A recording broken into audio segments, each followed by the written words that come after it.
All right. Got Andy Sabatier on the podcast, Do Hard Things. Welcome, man. Happy to have you. Thank you, Dan. I appreciate being here. It's a pleasure. Yeah. I want to give some people context because you have a fascinating job and you have a fascinating story. We'll get into that, but give people some context for who you are right out of the gate. And I like to do that by asking, when people ask you what you do, how do you answer that question?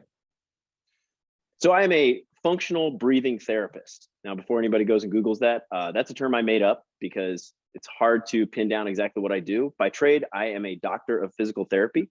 My previous experience is working in an intensive care unit where I was the primary physical therapist, the person that you'd meet on usually the worst day of your life, whether that was when you had a stroke or a heart attack or a car accident or a suicide attempt or whatever put you in the hospital enough that you would be in the intensive care unit. I'm the person that's in charge of helping you move and get stronger without exacerbating whatever your condition is. Basically, get you stronger without killing you. I got obsessed with breathing mechanics when I was there. That's the how and the why of breathing. Started applying a breathing first approach with my patients and got to watch just how much of an impact it had. I took that success with the individual patients and turned it into a practice ethos where I put it into effect in the outpatient world. Essentially started my own practice on the side just to see if this would work in 2019 and gradually growing it, and then eventually turning it into a full-time practice. And now I work with patients across the lifespan, across all age demographics and ability demographics and pathologies to take people's breathing mechanics and transform them from dysfunctional to functional and give them tools that they can help themselves throughout the day. Yeah. So what happens if you Google functional breathing therapist or specialist? I didn't do this, so I don't know. And you said not to do it. So no, that's fair. And I don't even know if I've done it because you'll come up with a lot of different things. When you look at breathing, you're going to find a lot of different things. If you look breathing in the dictionary, you're going to find something about lungs, moving air in and out of the lungs, which is true. But breathing is much bigger than that. I like to say that lungs get all the credit for breathing. Breathing is actually a musculoskeletal action. It's more than 100 different muscles and structures acting in careful coordination to manage pressures. So that's not just our respiratory pressures, that's the air in and out of our lungs, but it's our digestive pressures, our postural pressures, our circulatory pressures. All the pressure systems in our body rely on breathing to generate their power and control. So a functional breathing therapist, what I do is I get people to use their mechanics in a way that is helpful. The thing that is less understood about breathing than anything else is that breathing cuts both ways. Breathing can be helpful to every body system or harmful to every body system. So somebody that's breathing dysfunctionally, using structures that are less efficient, like the chest, the shoulders, the neck, and the mouth, breathing fast, breathing shallowly, they are kind of underutilizing their breathing system. That's what I sort of collectively call all of these structures that work together as the human breathing system. So while I'm not sure what you'll find when you look up functional breathing therapist, I know that if you examine the idea of functional breathing, you're going to find that this is breathing in such a way that is optimal, optimizing your breathing for whatever that function may be, whether the function is going to sleep or walking around or climbing a mountain or taking a poop or dealing with anxiety or feeling okay with the end of your life. There is a way to breathe that will help somebody both feel and move better, and many ways to breathe that will essentially trap them in a cycle of feeling and moving worse. Right. And what's interesting about what you're doing is you're helping somebody with something they do. I can't say it's the thing they do the most often, but it's up there. Like it's probably in the top 5 things that we do most often. Maybe I'm speaking and showing my ignorance when it comes to science, but it seems like it is one of the top things. And so if you can marginally improve, I'm going to call it marginal improvement, marginally improve that function, like it's exponentially going to benefit you, right? It's not like you're improving something that you do 5 times a year. Right. So the 2 things that I think we do the most often, we breathe about 20,000 times each day. It sort of varies between the high teens and into the low 30,000s, depending on how somebody's breathing, how quickly they're breathing. We have approximately 60 to 70,000 thoughts every day. So we think a little bit more than we breathe, but we breathe a lot more often than we blink. So because we have way more control over our breathing than we realize, breathing is this really impactful action. I kind of break breathing down into two categories. There's conscious breathing and subconscious breathing. Subconscious breathing is what you're doing automatically. That's what you do without thinking. It just happens. You never have to learn how to do it. It's the first thing you do when you're born. It's the last thing you do when you die. And indeed, right now, if you were to hold your breath, you can't kill yourself by holding your breath. You'll eventually start breathing again. Right. That is an example of conscious breathing, though. Somebody holding their breath consciously is using all those muscles and structures in a way that they mean to. So we can apply that same ethos of conscious breathing to the way we breathe day to day, getting people to understand what anatomy we're talking about here. We're mainly talking about using the abdomen, using our diaphragm and the other structures that are, interwoven into the diaphragm, like the transverse abdominis, the pelvic floor, the muscles that support efficient and effective pressure control. So getting somebody to consciously use their abdomen first, their chest wall second, and inhibiting the shoulder muscles results in a completely different breathing pattern that uses less energy and helps to kind of boost all those pressure systems. In addition, this is what's so cool about breathing. It wires into our neurologic system. So biologically speaking, humans breathe how we feel and feel how we breathe. So breathing controls how we feel, and how we feel controls our breathing. So when somebody can begin to control how they breathe, they can actually begin to control how they feel. So, speaking directly to what we're talking about today with the Do Hard Things theme, most emotional responses in the human body last 30 to 90 seconds. So if you can endure those 30 to 90 seconds and stay calm and not leapfrog to the next emotion and the next emotion and the next emotion, which gradually escalates you upwards towards panic and towards fear and towards a catastrophe, you have more agency over your life. So when somebody understands their functional breathing tools, they are in charge in a different way. I like to say that the biggest gift that I give people is the realization that it's your breathing. Nobody can do it for you. And somehow that gives them a tool that they always have. There's never a time when you're without your breathing, and it's yours, it's nobody else's. So when you can start owning it, that's a real gift of kind of strength and independence in somebody's life. Yeah. And it's interesting, before I had been introduced to you, this whole idea was foreign to me, that you could possibly be breathing incorrectly or dysfunctionally. Good save. Yeah, thank you. And I've been thinking about it, and my one thing that I do a lot, just not even aware, but I tell my kids who are little, hey, just take a deep breath, because they can't regulate their emotions at all, it seems like. And it seems to work. And I started doing that with my firstborn when he was less than a year old, and he could conceptualize it and do it. And it worked. It wasn't perfect, but it definitely calmed when he was able to do it. It calmed him down, or he regulated himself much more effectively. And so, what you're saying makes a ton of sense. And it's interesting to think about that 30 to 90 second endurance. I'd never heard that before, but anyone, you can do that. You can do 90 seconds, Yeah. It's sort of that helpful. Ultimate empowerment. You used a phrase where you're like, just take a deep breath.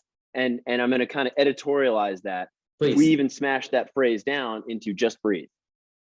Just breathe. We live in a culture of just breathe, which in one sense, that's good advice. If you're focusing on breathing, that's a really good thing to focus on. In fact, it's the most helpful thing you can do at any moment is focus on your breathing, because when you can focus on your breathing, you can focus on other things. However, there's also the other side where we say just breathe. That's kind of oversimplifying this thing. It's two words to explain a massive wormhole that you can run down. So saying just breathe is a little bit like saying just walk. Just walk is easy to say until you have a problem walking. You would never say just walk to somebody in a wheelchair or somebody who just had a stroke. You'd be understanding that it's difficult for them to do that, and that maybe the way that they're retraining their body to do that is something that requires effort. So what I've done is essentially taken just breathe and tried to turn into a little bit more of an elaborate explanation. So we're replacing 2 words with 10 words. Just breathe. We want to replace that with in the nose, diaphragm first, chest second, shoulders stay still. Those 10 words encompass functional breathing. If you can learn those 10 words, that's a true north for anything you're doing. And, I know you mentioned you have 4 kids and I have 2 kids, and my kids get this all the time. They are constantly hearing dad talk about breathing because it's my favorite thing to discuss. My favorite thing to talk about is your breathing.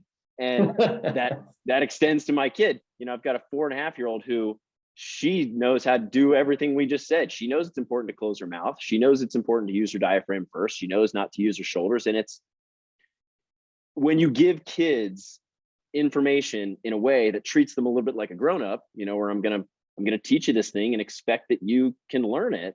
Yeah. They almost always surprise us with the ability to do more than one would expect. And kids can get this. One of the things that I do is I work with kids directly, and I also train parents to train their kids. The way a kid breathes from birth onward dictates how their airway is going to develop. In addition, it's going to dictate a lot of their emotional development. A kid that grows up mouth breathing has a way higher chance of having problems with their teeth, problems with ADHD, problems with sleep apnea, problems with asthma, problems with allergies. We have a system that keeps us breathing all the time, but it just doesn't keep us breathing optimally all the time. So if a breathing system like a child ends up mouth breathing for those first couple of years of life, it can be harder to sort of undo that. But it's surprisingly easy as a parent to encourage their system to adopt functional breathing.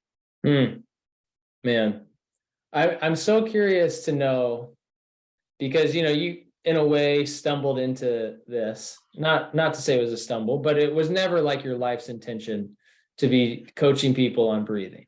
You wanted to help people, it seemed like, but completely. So I'm curious to know, like, were you married at the time that you made the transition, or when you started doing this stuff?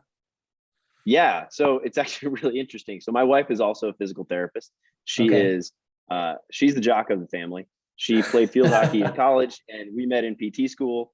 And a lot of what I'm doing is not really covered anywhere in PT. I went to NYU. I love where I went to school, and I totally believe in the education that they provide there. It's one of the best PT schools in the country, and we did not talk about breathing.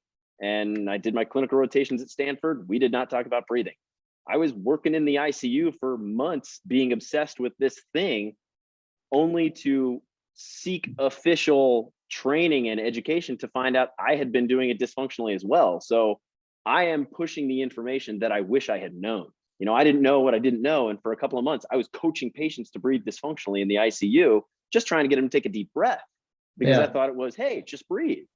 But when I learned how much more there was to it, it inspired me to completely shift and move from the stability of working in a hospital and showing up and having my patients there and leaving and having my life be completely separate, having work-life balance, to starting a business, signing a 10-year commercial lease a month before a pandemic, undertaking a business model that teaches people about something that they already can do automatically. I mean, breathing is not a great way to make money unless you can figure out a way that really helps people. And what makes it a little bit more problematic is that there's already this big, established, widespread, kind of nebulous thing called breath work, which I like to say that I don't really know what it is. I have a better idea of what it is now because I have explored it a bit. But what I do is really specific.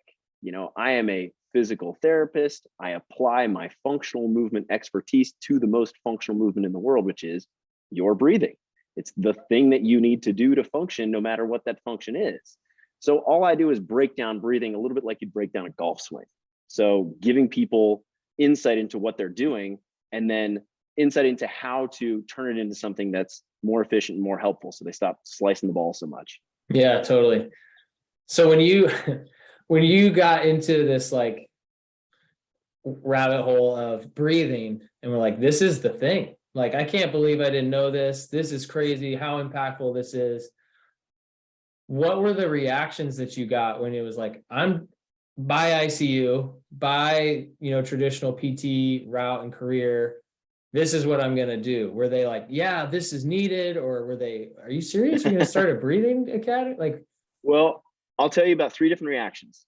okay. One is my wife's, and she was supportive and also a little ambivalent at first, kind of not sure what I meant, because Yeah. I started the practice while I was still working in the ICU. And when I shifted from one to the other, she was totally supportive. That didn't mean that we didn't have a PT disagreement down the road about what core strength actually is. Core strength is breathing. And my wife eventually conceded. She's like, okay, you're right. I get it. I think that we've missed the mark on this. Breathing is movement and core strength is breathing, which means core strength is movement, which means telling people to set and tighten and hold and do all those other cues that we have in the abdomen to try to strengthen people. Maybe that's not the best way to do it. It's targeting the right muscles, but not in the right way. So that's one reaction. Another reaction was from my longtime accountant, who I called and told him, and he told me this was a bad idea because he didn't see the dollar and cents of it. He has since changed his tune, which is nice. But the reaction that mattered the most is the very first patient that I ever had using this approach, the breathing first approach, where I was like, okay, I'm going to meet this person right where they are and start with their breathing. Like, I've never met them before, and that's who I'm going to talk to. And I'm going to talk about their breathing first. It was a 36-year-old woman who was in the ICU. She had a drain placed in her lung that kept filling up with fluid. She had metastatic breast cancer, and she was basically scheduled to go home on hospice. We just didn't know quite when. It was in the next couple of days. Typically in the hospital, when somebody's going home on hospice, no matter who they are, that's usually not a PT situation, because our goals are rehabilitation. Let's get you back to function. And hospice is about comfort and feeling good in the end of your life. Yeah. So I met this woman who was totally intimidating. She was in her bed, hunched over, shoulders up by her ears, breathing 30, 40 times a minute on 5 liters of oxygen, just miserable looking. You didn't have to ask her a single question to know that she was uncomfortable. Yeah. So we started by explaining breathing mechanics and the anatomy that she has and how one can start breathing functionally. We shifted her breathing. And by the end of the hour and a half or so that I spent with her, we'd gotten from the bed, we'd stood up, we'd walked into the bathroom and looked in the mirror and gotten back to bed. Nothing groundbreaking. And the next day I came back to see her, and I was a little nervous. I thought she was going to, a lot of people tell their PT to frankly buzz off because they don't want to move and they're in the hospital, right? It's the worst day of their life. And I'm saying, come on, let's get out of bed. So she said, what we did yesterday made me feel better than anything I've done in the last 5 years. I want to keep doing this for the rest of my life. How can we do that? So I started a business that day. And I worked with her in her home 3 or 4 times over the next few months. And I got to watch her progress. I got to watch her be able to get out of bed with no assistance, to be able to walk down the hall, to be able to walk down the stairs, to walk up the stairs, to be able to sit out on the porch. And, what that means is she got to watch her kid ride his bike. She got to watch the sunset. She got to enjoy being alive more than she was. And I can't think of anything more impactful. And did I have that imposter syndrome of, who am I to explain to anybody about how to breathe? They're all breathing. Nobody wants to listen to this. But I quieted that voice because I had, her name is Patricia. She'd be okay with me sharing that, because this has been a big part of my story, is Patricia's trust in me and believing that her breathing was something that was truly helpful propelled me forward to the next patient. And the next patient had an impact, and the next patient, the next patient. And I'm, down the road, I'm still fighting off that imposter that says, nobody wants to hear this, Andy, but people do, and people need to hear it, and it makes a difference. And I keep each one of the patients I've worked with in mind, but specifically her. She really had an impact on me because I was 36 at the time as well. Yeah. Wow. That's super interesting to think about how it started, and, that the subtle, like, again, marginal changes that have a significant or high impact on someone's life in a really short period of time. Like, it changed pretty quickly. And it's, since I was introduced to you, I just find myself like noticing my breathing patterns, and I'm like, man, you got me. He got me. I'm like, That's awesome. Oh, that's great to hear. So I like to say conscious of that it. you know, breathing is a quick fix for a panic attack. You know, if you are having a panic attack, your breathing is the quickest fix you can get. But in another sense, it's a slow fix. You know, breathing patterns, the way people breathe, is a reflection of their lived experience. So trying to unwind the layers that are there can be complicated, and it can take time. But you know, somebody's physiology only requires a few weeks to start really changing. And once you adopt that breathing first mindset, where you understand what your breathing is doing and you start using it like a tool on your hip belt all the time, it's the first tool you reach for no matter what you're doing. It accelerates this process of feeling better and moving better, doing more and feeling better. And it's pretty gratifying because it's helped me personally as well. There is, Dan, there's no way I would make it through the stresses of entrepreneurship, leaving employment and becoming self-employed, having 2 kids under 5, enduring a global pandemic, you know, the personal losses that I've dealt with in my family. There's no way I do that without my breathing tools being used every day. That doesn't mean that I don't forget sometimes to use my tools, right? The tools only use when you work them. That's a little bit like Mel Robbins says, right? The tools only use for work if you use them. And I sometimes forget and get dysregulated and snap and I'm reactive. But for the most part, I'm a vastly different person than I was 20 years ago, 10 years ago, 5 years ago, even 6 months ago. You know, I'm a work in progress. And the more I go down this road of trusting myself and trusting my breathing, the more it becomes a thing that I think is applicable to every single human who's curious, motivated, or suffering. And after the pandemic, I think we can agree we're all suffering. Yeah, no kidding. So let me ask you, do you think it's better to ask or talk now about how breathing helps in the middle of difficult situations? Like, because you talked about this like stress cycle thing. Sure. Or do you think it's better to do that after and talk about your specific story? Let's talk about my story. This is fun, and then I'll leave people with that really solid advice, because I think that's going to be the take home, and that way we'll see if we can get them to stick around to the end of the episode. Yeah, teaser. All right, I like the way you think. Okay, so let's do it. Let's hit that main question, which is, what is the hardest thing in your life you wouldn't take back? And the intention being, let's get somebody who's in the middle of a hard thing to be encouraged, because there's some perspective and some hope to be had through your story and the things that you've learned. It's a really good question. And I know that I answered it when we went back and forth about this, and I feel like I'm going to modify my answer a little bit. Perfect. So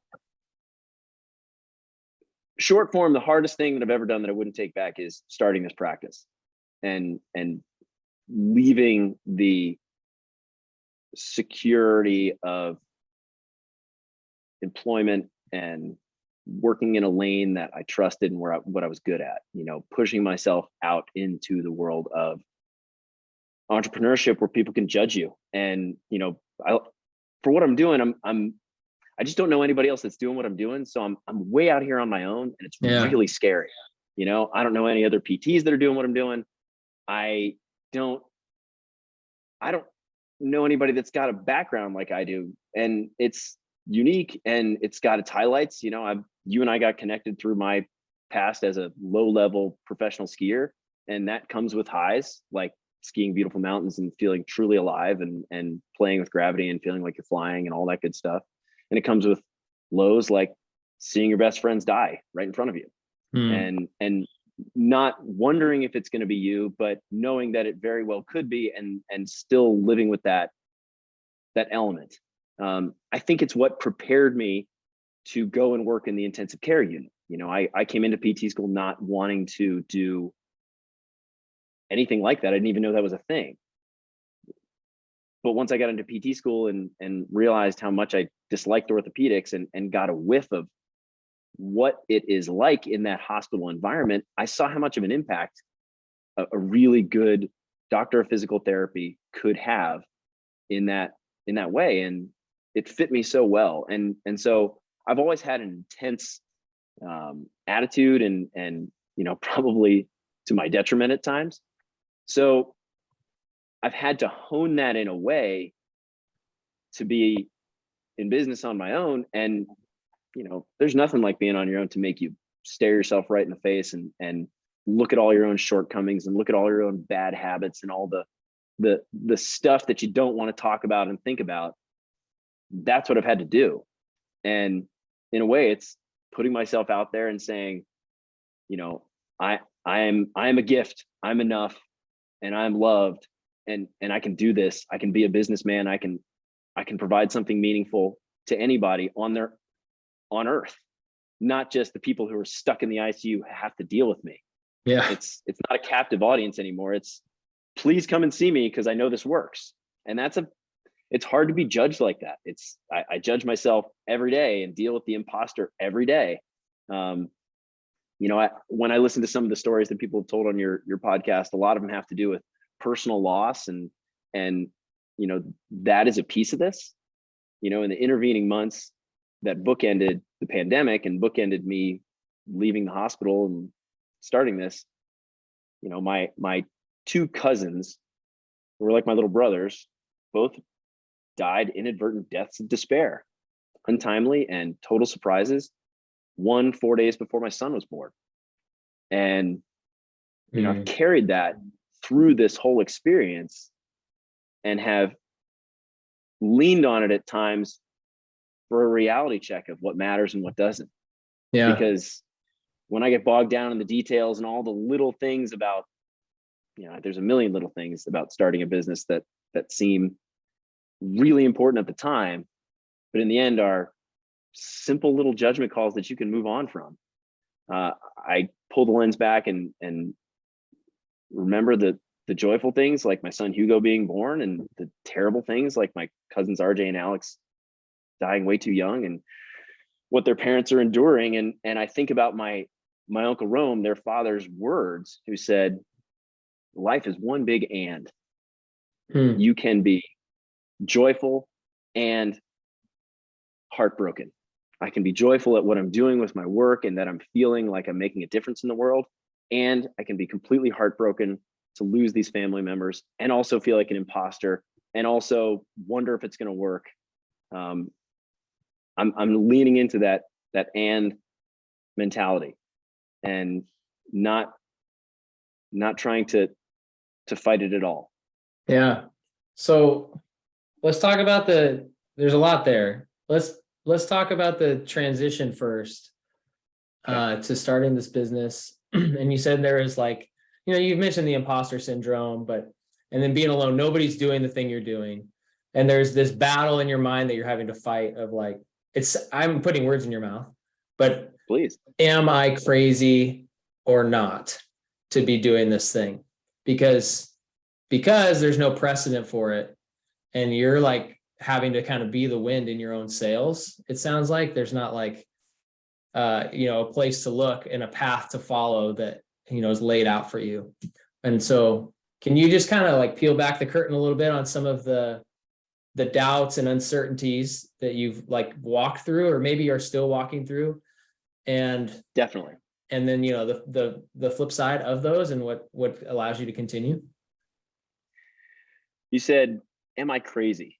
I have thought that a lot of times. And the answer I've come to is yes, I am crazy. And I mean that, kind of tongue in cheek, but also in that I think it's a little crazy to go out and step out into the unknown and try to do something that's not being done. But it's almost crazier to not. If we're categorizing them, one is living in fear and doubt and shame, guilt, all those things about oh, if I do this and it doesn't work out, then I'm stuck and then it's not gonna work. And, a million reasons why it's all on me and why it falls apart. But on the other side, I get to live propelled by curiosity and a true north, and really I'm powered by love. I love what I do. I love the anatomy, and I love myself. I know that sounds, I mean that a couple different ways. I love myself, like I love my own anatomy. I love my breathing anatomy. I think it's so cool. It's the coolest thing in the world. And I love your breathing anatomy, Dan. It's so cool. Stop. But I also love myself for doing this and for doing the hard thing and pushing past that imposter. Yeah. It's a hard thing to go to work in the ICU. Don't get me wrong. That is really hard. And I'm really, if there's a silver lining from the pandemic, it's that people now look at hospital workers and ICU workers and see them for what they are. Before the pandemic, when I told people I work in an ICU, that's the end of the conversation. Nobody wants to hear about that because it's really intense. Yeah. Same thing if I said, yeah, I'm completely obsessed with breathing. My clinical focus is breathing. You're like, huh, okay. Let me go get a drink or talk to that person. Nobody really wants to hear about that. But now it's definitely interesting. It's at least something that evokes respect. So I have all the respect in the world for my ICU colleagues. And I did about a year in the pandemic in the ICU, doing what I could do to try to help. But boy, oh boy, to step away and be alone is so much scarier than anything else. Because the best part of the ICU, it's a family. It's a ton of people. I just got to go to a Christmas party a couple of weeks ago that was all these people I haven't seen in years. And it was like big bear hugs and, you know, catching right back up where you were. I mean, you go through the experience of caring for people in those times and seeing trauma after trauma after trauma and all the spectrum of the human emotion. You do it with a bunch of people, you bond together, you feel each other's emotions and you know each other. When I'm out here on my own, I feel alone a lot. You know, I have one coworker, her name is Bob, and she is amazing. Everybody should have a Bob. She is my rock at work. And then at home, my wife, Nicole, she's my rock at home. But even they admit, they're like, as much as I can talk to you about what you're feeling and what you're going through, I know that you're alone. I know that you're enduring this on your own. And that's your cross to bear. That's what you're going to carry. And they're right. So as soon as I made peace with that, it got easier. It was like, I kind of took some delight in the fact that this is really hard and you're doing it and you're up for it. You know, I would tell myself over and over again, I do a series of breath holds in the morning. You know, breath holds are a really good way to increase your carbon dioxide tolerance. And at Academy West, we teach a pretty specific structure that helps people turn their breath holds into something familiar and usable. And during that space, when somebody's blown all their air out and they're laying still, it's a great time to repeat affirmations, you know, and there's all kinds of different things that I would say to myself. And, you know, at times I'd say, I am the chosen one for this. I could do this because my weird, unique life path has brought me to here. And yeah, no wonder there's nobody else doing what I'm doing. This is totally wacky. I use colors and lights and mirrors and iPads and all kinds of stuff to get people to use their breathing differently than they've ever used it. And it's the coolest thing. I feel like I haven't gone to work. I mean, I stress all the time, but I still don't feel like I've gone to work since I left the ICU. Yeah. Wow. Yeah. So it sounds like there's a lot of, you know, people in your court that are like for you, but at the same time, it's you having to remind yourself and in a way controlling the narrative. Like, okay, this is what the circumstances would suggest, or this is what the lie I might be believing would suggest, but I know what's actually true, or I know why I'm here and why it's worth it. And then the other thing that I heard you say that actually really aligns with a quote I read recently by, I think it was Jeff Bezos. He was like, when I started Amazon, I was pretty sure it was going to fail, but I knew when I was processing through if I should do it or not, I would regret not trying. And like, I would have been proud of myself to have tried it and failed. And I would have regretted never having tried. And it sounds similar, you know, you're like, man, I like had this thing. I had to, like, I'm so proud of myself that I've tried. And like, you would probably be really hard if it failed. But if it failed, you'd be like, man, I'm like so glad I did it. Cause like you saw the opportunity and you believe in it, right? And like you're controlling the narrative in that way. I love the way you said that, controlling the narrative, because, you know, if you read Brene Brown, she talks about the story you're telling yourself. Yeah. And one of the things that you'll hear if you listen to Mel Robbins and some of these other folks who are into some of the neural research is looking for things like synchronicity. You know, the story that I tell myself matters more than anything. And it's so much of what I concentrate on with patients. I follow something called the biopsychosocial spiritual model. So I care about your biology. I want to, Okay. yeah, I know it's a big, long name, right? So if you read Paul Conti is a wonderful physician. He's a psychiatrist. He's got a book on trauma, and it really dives down into what this is, but I'll try to synopsis it. So Okay. biopsychosocial spiritual. Bio, that's the biology. I want to understand the biology of my patient, you know, the state of their tissues and what's going on with their body. That's important. Psycho, that's the psychological element, you know, the emotions that somebody is feeling. Breathing dictates how we feel emotions and which emotions we will feel. And then the social elements, you know, I want to know what are the elements in their environment that are contributing to stress, because stress, that's our big emotional sort of wheelhouse, what we have to deal with. Not that all stress is bad, right? There's good stress and there's bad stress, there's chronic stress. Sure. And then the spiritual element, the what connects you to the rest of the world. Now that's not religious per se, that's bigger than that. It's how do you feel connected to the world around you? We know that hopelessness is one of the things that leads to depression. It's not necessarily the fact that somebody's suffering. People suffer all the time that don't get depressed. But somebody who's suffering and doesn't feel like they have any control over it, that leads to hopelessness. That's where we get depression. That's where we get all kinds of problems. So showing somebody what their narrative is and what they're saying to themselves, how they communicate with themselves and with each other, that's a big part of what I do. And it means I have to practice what I preach. Yeah. So I am constantly pumping into my brain the narrative that everything's going to work. You're going to be successful. The work you're doing matters. I mean, these are the things that are written on the walls in my office, where I'll come out of a session with my counselor. I'll come out of a conversation with my best friend, or I'll come out of a conversation with Bob, and it'll be like, okay, how can you avoid the meltdown that you had today? You can remind yourself that the work you're doing matters, or you can remind yourself that you trust yourself, or you can remind yourself that you're a part of everything and everything's a part of you. Like, these are the things that the stories we tell ourselves matter. Yeah. One good way to think about thoughts is thoughts are always a story about the future or a story about the past. Thoughts are never about right now. We're actually our human beings, our brains are perfectly designed that we can ping pong back and forth between thought about the story or story about the future, story about the past. I remember the last time I did that thing. I wonder what's going to happen the next time I do that thing. Back and forth, back and forth. And then we wonder how 10 minutes went by, or how we're not paying attention to our kids, or paying attention to whatever's going on. So breathing is always and only happening right now. So by giving people this ability to pay attention to their breathing and understand their breathing and use their breathing, it puts them in this loop where they're not necessarily listening to those stories about the future and the past, those thoughts that are pinging back and forth, but they're focusing everything on right now. And I do that as often as I can through the day. I am constantly trying to bring myself back to what's the story you're telling yourself, what's the story you can tell yourself, and what's going on right now. Yeah.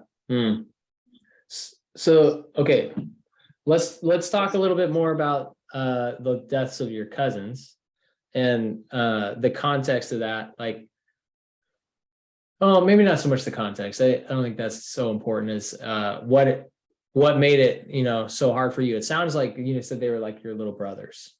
And it, like, was it a surprise? Did anyone see it coming when it happened? No. And was it like, it wasn't simultaneous? It was. No, it's 15 apart. months apart. You know, that recently I was on a coaching call, and they said, you know, the story that you're not sure you're ready to tell, that's going to be the one where your emotions come out. And that's this one. So I'm not sure I'm ready to tell the story, but I'll try to. The reason I guess I'm not sure is every time I think about these boys, I think about their parents, you know, my Uncle Rome and my Aunt Amy. I grew up in a family that just, we had problems like any other family, and a weird dynamic. And I often looked at their family as the normal family, and the one that was like the one I wanted to be a part of. Yeah. And I'm 4 years older than RJ and 6 years older than Alex. And so in a lot of ways, I was perfectly positioned to be this sort of older sibling, and I'm the youngest in my family. And there are a couple of boys. I have nothing but women in my family. And it, in a lot of ways, I mentally treated them like little brothers. Now, they had tons of friends and all kinds of people, and I don't even know if they considered me like their big brother. Maybe they did in some way, but as we grew older, that relationship obviously sort of morphed away as, you know, they did their thing and I did my thing. So less and less frequent interactions as we grew up. When Alex died, it was completely unexpected. And it was like having the rug pulled out from underneath us as a family. Mm-hmm. You know, there were 1,000 people at the funeral. I've never seen anything like that. And, Wow. you know, probably the hardest thing I had to do was to psych myself up to just read a Bible verse at the funeral. And 15 months later, his brother RJ died. And in the interval time, I had tried to reestablish that relationship with RJ and like gotten close again and talked more and was like making up ground in the time that I'd lost. And when he died, it was simultaneously a complete shock and also kind of not that surprising, because it's hard to imagine one being alive without the other. Mm. So it's unbelievable. And Yeah. I guess I wasn't like floored. I was sort of numb. And I had been so focused on my extremely pregnant wife at that point, you know, about to pop. And it was just so hard to make sense of. And I like to tell this story, and this is kind of one of the things that brings me back to the idea that I know what I'm doing with work is important, and it ties into this. You know, I mentioned that I use things like static breath holds to increase carbon dioxide tolerance, and something I do every morning. And I started doing that about a month and a half before my cousin Alex died. And I would do it at like 4:45 in the morning, and I would do it in the closet in our bedroom because my wife told me my breathing's too loud, so she kicked me out of there and told me to go to the closet. And, you know, work starts early in the ICU, so I would do all this stuff before I'd go to work. And I would hold my breath as long as I could. And, you know, there's that long period where you're very calm and you're not moving, because breathing is movement. And a lot of times I would see him. I'd see my cousin Alex not breathing. I'd see him not alive. I'd see him dead in his sleep. And the tears would come, and I'd start my morning just with all that emotion. Mm-hmm. And I'd move through it and get up and go help people on the worst day of their life and deal with a global pandemic and do all that stuff. But for a while it was jarring, and rather than like turning and hiding from it, I stared right at it and let it wash over me and just surrendered to that emotional release. So the morning of his funeral, I really didn't want to do those breath holds because I just didn't. I can't even tell you why, Dan. I just didn't. But Yeah. I mustered up whatever mental fortitude I had to do it. And it was the first time in my life I'd ever held my breath over 3 minutes. It had never happened before. Time just kind of like slipped away. And I looked up and I was like, oh my God, you know, all right, I can do hard things. I can do this. And I stood up and I, you know, put a diaper on my kid and then went in the other room and practiced that Bible verse and went to that funeral and did the hard thing. And Yeah. flash forward to an eerily similar situation many months later, more than a year later, where I'm preparing myself to go and memorialize his older brother. And it's the morning and it's the same thing. And I don't want to do this. And I did it, and the same thing happened. It's the only 2 times in my whole life of years of doing this every day that I ever held my breath over 3 minutes. Wow. Which is a long time. I mean, It is a 5 long minutes time. of breath will give you brains, you know, 5 minutes is brain damage, and I'm not going there. People that free dive do this stuff all the time. I'm not advocating that anybody do that, but holding your breath is the most stressful thing you can do to your body. And it puts you in a state of fear and panic. And by training yourself to be calm, you are building your ability to manage the stressful situations in your life. It's hard to categorize which is a more stressful situation, A or B, but the death of those two boys, just for me as their cousin, is one of the hardest things I've ever had to go through. And I almost can't even say that, because as soon as I hear myself say it, I think of my aunt and uncle. Yeah. Which I know it's comparative suffering, and Brene Brown will get mad at me for doing that, but they're dealing with an unimaginable pain, and they're going to deal with it for the rest of their life, just like I am, but theirs is so much more real. You've got kids, I've got kids. Yeah, I can't Thinking imagine. about losing. Yeah, it's not that we can't imagine, we don't want to imagine. You That's can, true too. and it's so hard. Yeah. So that element of it's an and. I can feel the way I feel and not want to imagine what it would be like. And know that if, someday I'm either going to have to say goodbye to my kids, or they're going to have to say goodbye to me. And I should be so lucky to be able to do that. Yeah. Man, I'm first of all, thanks for sharing. You said it at the beginning, like, you don't know if you're even ready. So I'm sure it's hard to do. And sounds like, you're really close to those young men or men. I don't know how old they were at the time, but like, losing people there's like no other life experience like that. And it's hard to like go back to it, and like recall it and bring it up. And so, yeah, I just want to acknowledge that it's hard. One of the things that people do when it comes to death, and I've done this, I've unfortunately encountered a fair amount of death in my life, from, my father when I was pretty young, and like I mentioned, friends in the skiing world, and some of whose stories have been told on this podcast. But anytime that death is around us, one of the ways that humans deal with it is they insert themselves into the narrative of, what could I have done? Yeah. What didn't I do? Where did I leave off? And I did that. I looked at, how did I contribute to this? How could I have saved this? And those thoughts were torturous. They're the thoughts that keep you up at night. And, like anything else, you got to confront them, and then try to differentiate between, okay, what's reality and what's perception? What's the story I'm telling myself here? And is that story helpful? Like, coming back to your idea of, what's the narrative here? Yeah. The way that I have managed to move through this, and I continue to move through it, is to try to feel them in everything I do. I have this little phrase that I say to myself. I think I even said it already in this interview. I say it to myself all the time. I am a part of everything, and everything is a part of me. Mm-hmm. And those boys, they're part of me. Mm-hmm. And I'm a part of them, for better or worse.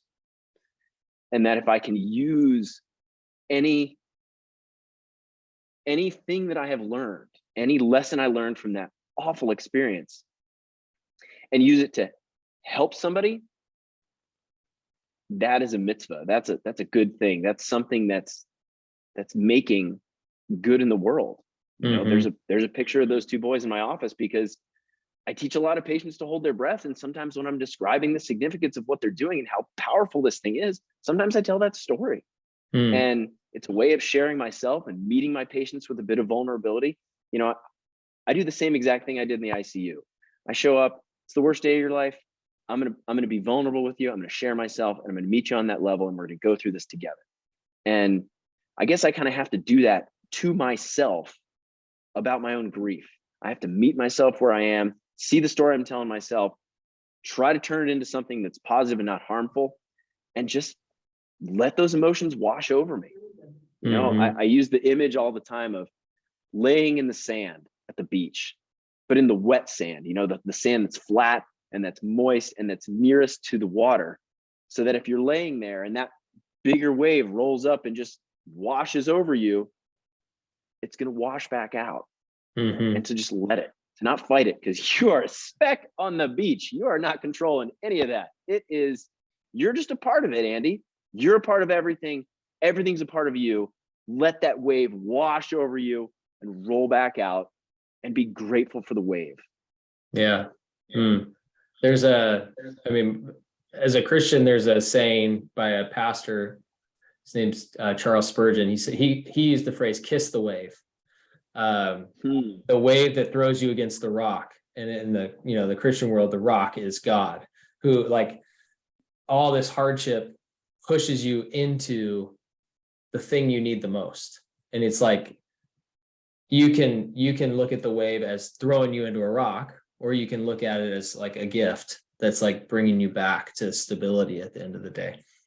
And like it's a way, right, to be grounded in the middle of chaos, because we need it. And like that's what you're talking about with the breathing and the things that you're reminding yourself. And because it just, life doesn't feel that way. There's a reason it's because it's not grounded. Like it's just out of our grasp all the time. There's a person in my life, his name is Bert Gershader. He's a counselor, and he is a career motivational speaker. He's a really amazing guy. And one of the things that he has taught me is, Andy, your teachers are everywhere. They're everywhere. All you have to do is look around. RJ and Alex, those boys are teachers. Dan, you're a teacher. You're going to teach me something, right? Doing this podcast interview, talking through this stuff with you, this is teaching me something about myself. And if one is willing to look in this, reference, look at the wave. What's the wave going to teach me here? Right. It's going to teach me that I'm going to get smashed into that rock, and that I can survive that, but seeing the world as your teacher, seeing as everything around me is not out to get me. It's not out to persecute me. It's there to teach me something. I just have to be willing to look at it. That has helped me to take one step further every day. Yeah. I remember in a hard season, not nearly to the level that we're talking about today, but it felt hard in the moment. I had a friend who said, you just got to ask yourself, like, not why is this happening to me, but what am I supposed to be learning from this? And, that change, that like subtle question shift was significant. Like I still do that. That was probably 10 or 12 years ago that advice was given to me. And I regularly recall that, because that's helpful. Like that frame of reference of what am I supposed to be learning in this moves me forward.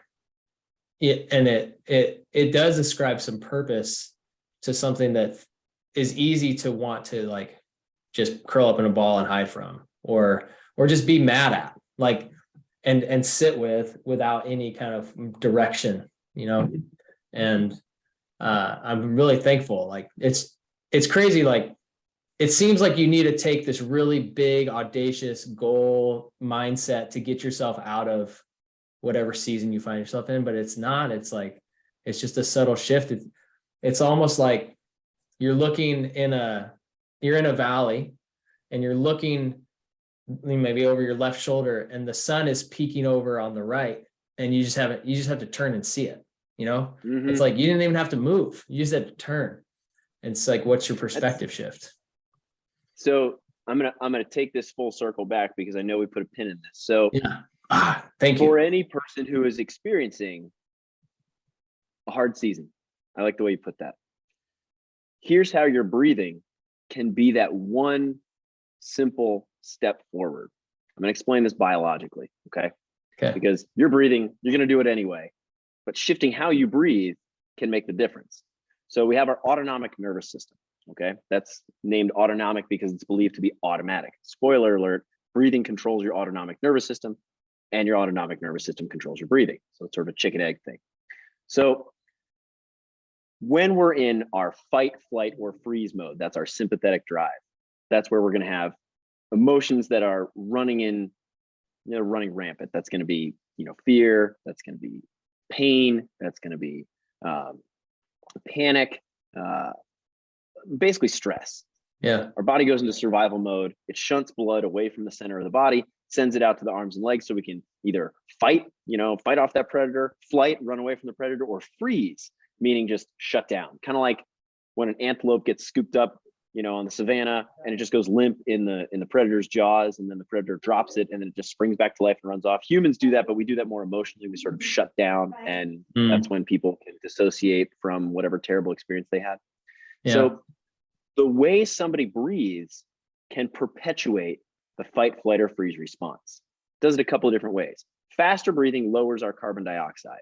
Carbon dioxide goes low, which means we develop an intolerance to it. So the faster that somebody breathes day to day, the more shallow somebody breathes, using their mouth, using their shoulders, using their chest, they'll lower their CO2 tolerance. So any increase in CO2 will make them feel panicky. Yeah. In addition, breathing with the chest and the neck and the shoulders, which are faster muscles, actually sends a signal to the brain. So our shoulders and neck, our sternocleidomastoid and our upper trapezius muscle, these muscles are wired into our brainstem. They don't go to the spinal cord like every other muscle below our face does. They go straight to the brainstem. So when we get afraid, our shoulders jump up and we turn our head to see what's behind us. But if we're using our shoulders to breathe over and over again, it's like microdosing our brain with panic and fear. So if somebody's saying, just take a breath, I know it's hard, just take a breath, and they're breathing in their mouth, raising their shoulders, they're actually going to feel worse, as opposed to breathing in their nose, moving their diaphragm first, which actually triggers the parasympathetic drive and expands the size of the heart. It varies our heart rate. It sends a signal of calm and safety to the brain. So in one single breath, they're actually beginning that positive cycle. But if they lose it, it's hard to get back. So relying on your functional breathing mechanics, which is simply diaphragm first. So I tell people just to take their fingers and find their sternum. Then they travel down their sternum till they get the little squishy spot underneath, and then tell them to sniff like a dog to find your diaphragm. Just kind of go and feel how your abdomen can move first without your chest moving. That's key. Then I have them do that in like a slow human sniff. Abdomen first, chest second, and just let it out. And once they get that, I can have them put their hands on the sides of your lower ribs. Now breathe so that you feel your hands expand. Feel your abdomen move first, putting your hands on your body, closing your eyes. There's estimations that more than 50% of our brain is wired into our eyes in one way or another. We're very visual creatures. Wow. So closing your eyes kind of clears the mechanism a little bit. It declutters the desk. So you can really feel what's going on, and you can actually begin to map what breathing feels like when your abdomen is moving. Like abdomen moves first, chest moves second, and then you slow it down on the way out. When people can get in that rhythm, they begin to feel better, and that 30 to 90 seconds of emotional panic that they were going through goes by. One of the most common things that patients say, whether it's somebody who's coming to me for core strengthening, or somebody who's trying to get better balance, or somebody's dealing with COPD, or just pure anxiety, you name it. Oftentimes people come with one thing and they have all four, but they say the same thing over and over. They're like, it's weird, but the things that used to bother me just don't bother me like they used to. Because their stress ceiling goes up, up, up, up, up. And their ability to handle the hard things in life, to endure a hard season, whether it's months of grinding parenthood, my kids are in diapers and I'm not sleeping and I'm opening a business and I'm dealing with death and I'm dealing with all this other imposter stuff, or if it's one single moment of, I don't think I can do this. Any human that says they have not thought about killing themselves ever is lying. Every human has had that moment of, what would happen if I were dead? And I'm here to tell that person who thought that thing, you're not alone, you're normal, and you have the most powerful tool in the world in you already. You own this tool, you own your breathing, and your breathing owns you.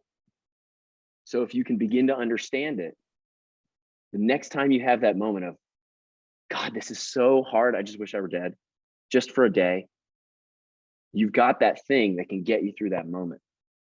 It can keep you from blowing up at your spouse. It can keep you from being a checked out parent. It can keep you from harming yourself. It can keep you from just not doing anything, laying in bed and hitting the snooze button over and over and over again.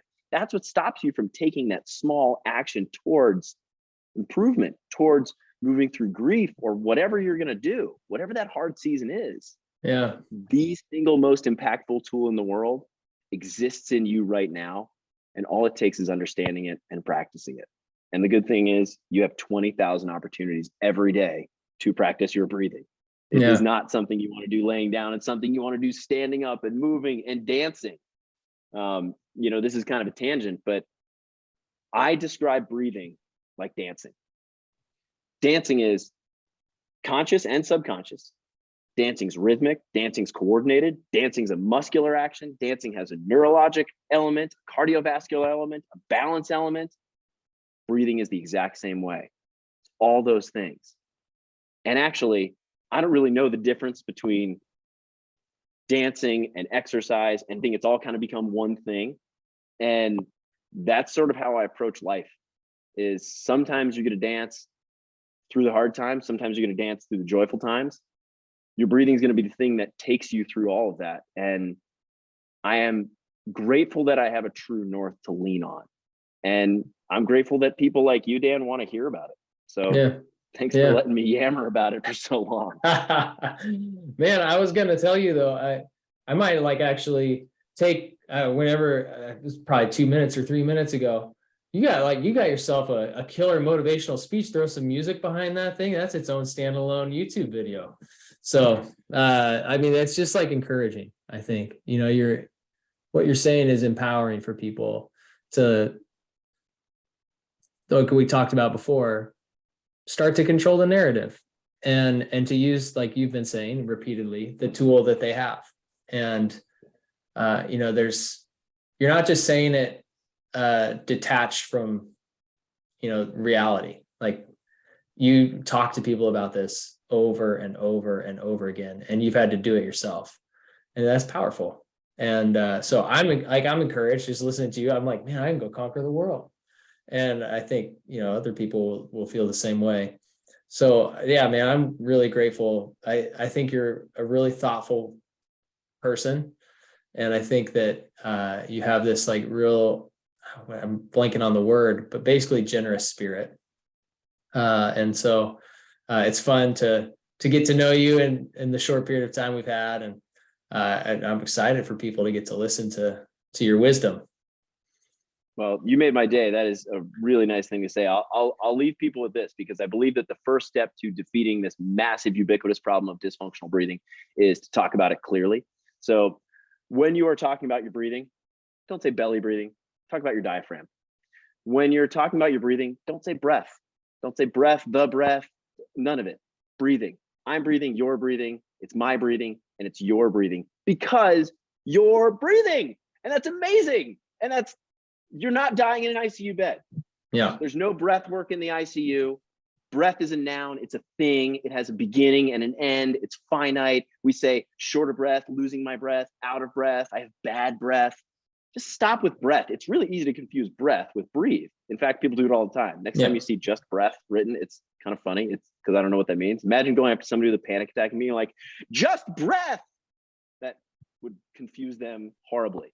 So they talk about your breathing, notice breathing, recognize breathing, and be curious about your breathing, because man, once you start looking at it, it is the coolest thing in the world.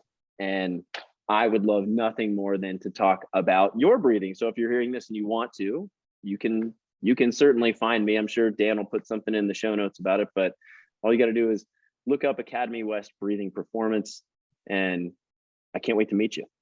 Yeah, awesome. I didn't have to ask you how people could connect with you. So you were way ahead of me.